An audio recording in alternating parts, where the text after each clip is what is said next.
All right. Despite vowing to unify the country while on the campaign trail in 2020, it has become exponentially clear that President Biden's dividing the country as he took aim at what he's calling MAGA Republicans. Didn't define who that is. He's definitely uniting the country with speeches like this. Team so for unity. more on this, we're going to be joined by founder of legalinsurrection.com, professor of law and director of the Securities Law Clinic at Cornell Law School, William Jacobson. William, good morning. Good morning. Now, you wrote an article on the speech, so we just want to get your top thoughts here and what you thought the president's goal was.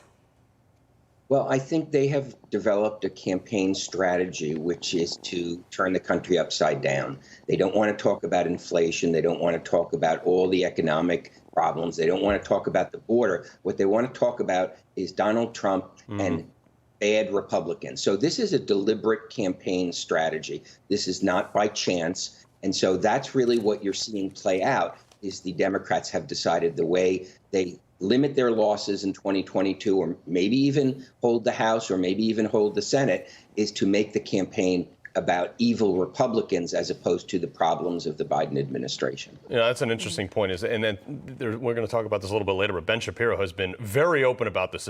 This campaign must be about Biden's failures. And the left is doing exactly what you just said. He's saying that, Donald Trump, the MAGA Republicans, were extremists and were threats to the foundation of our republic. There's a lot of dictators throughout history that have come to power by demonizing their political opponents and making them seem like they're so bad, no good, going to, tear you down, when it's in fact the people that are saying that, like this guy right here, Joe Biden, that are actually the ones destroying every, what are we better off now 2 years since he's taken power? Well, what we're seeing come out is the real Joe Biden. Anybody who has followed his career knows that the 2020 portrayal of him by the media as kind, grandfatherly Joe Biden is a fabrication. He is deemed the father of borking, the vicious attacks on judicial nominees dating back many decades ago. Yeah. His entire career has been one of viciously attacking people.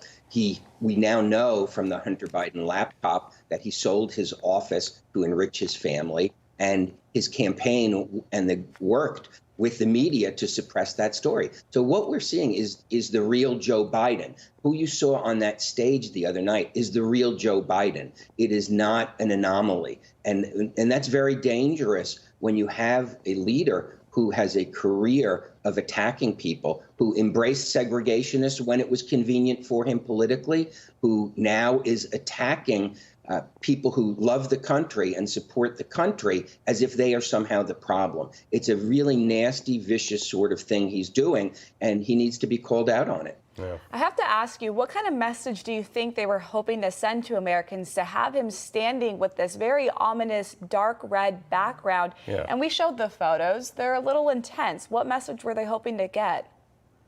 Well, I think he's basically on a war footing, and you've heard other Democrats say that. You've heard other TV commenters say that he's on a war footing against roughly half the population who voted against him.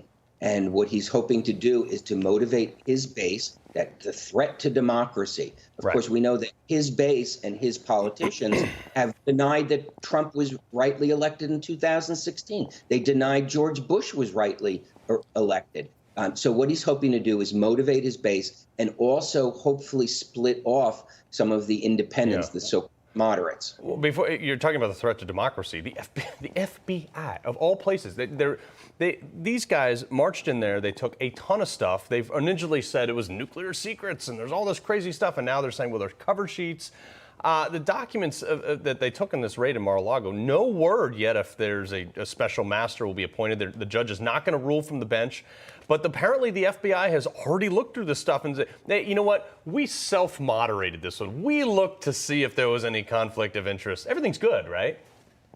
Well, I mean, that's the problem with the warrant that was so broad. What we saw in the detailed inventory is they took clothing, they took gifts, they took books, things that are not even arguably related to the supposed purpose of the warrant. And they've looked through all the documents. They have a so-called privilege team that unilaterally decides what they think is attorney-client privilege and what they don't think is attorney-client privilege. I mean, that's the problem here. They've looked at everything, and we still don't know why they did this. We don't know what precipitated their action on August 5. They've not revealed that. What we do know is that these documents they've known about for weeks, in some cases months, and they did nothing, in the courts to get them back.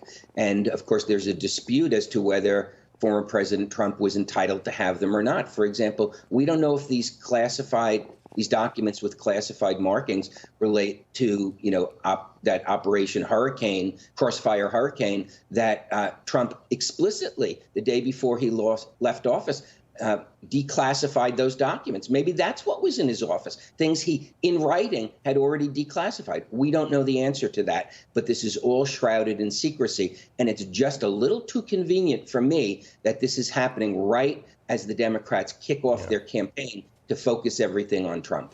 Yeah, that timing. And at the top of the show, we talked about checks and balances to help bring back trust in the FBI and everything going on.